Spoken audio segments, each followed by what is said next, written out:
This is one of my favorite photos in the museum. It is the same photo on either side. This was taken at the pier in the mid-1930s.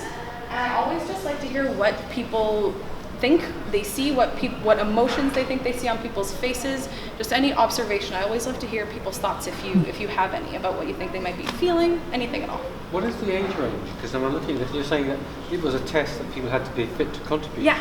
Does that mean that you didn't take people who were very, very old? Or? Exactly. So it was quite ableist in the sense that, like, if you had physical deformations, amputations, older people, depending on the status of why you were coming over, things are a little murky there, but it was very ableist in its in how it was organized, because it was all about able-bodied people contributing to Canada. So you can see there are some young people, or young children, but they're all with families, and mostly old people you'll see with their families, not coming over alone for the most part. Yes. Some of them do look seasick. Absolutely. There's seasickness. There's a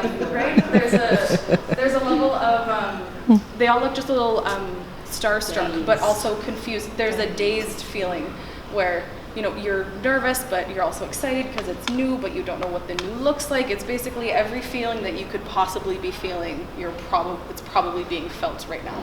And I do love the dichotomy of these two women. She is quite nervous, and she is very happy to be here. I just like that they're sitting so close to each other. Which nationality are they, do you know? I'm not sure. That is one thing I'm not sure of. I do know that when the boats were organized, how it worked was that Canadians would get off first, and then British citizens, and then everybody else was how it was organized.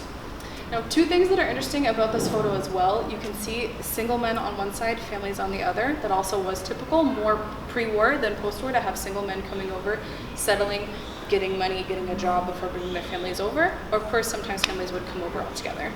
Now, something else that is incredibly historically important to recognize, as I mentioned, that all of this is happening between 28 and 71, and all these people are for the most part coming from Europe.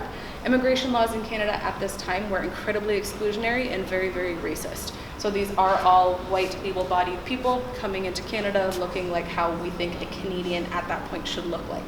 Now, in 1967, we did switch over to the point system that we're using still today, which looks at far more than just what country you're coming from and your skin color. It's a whole bunch of other different critical things that we look at. And we're certainly more proud of that than we are of this. It's always good to remain critical.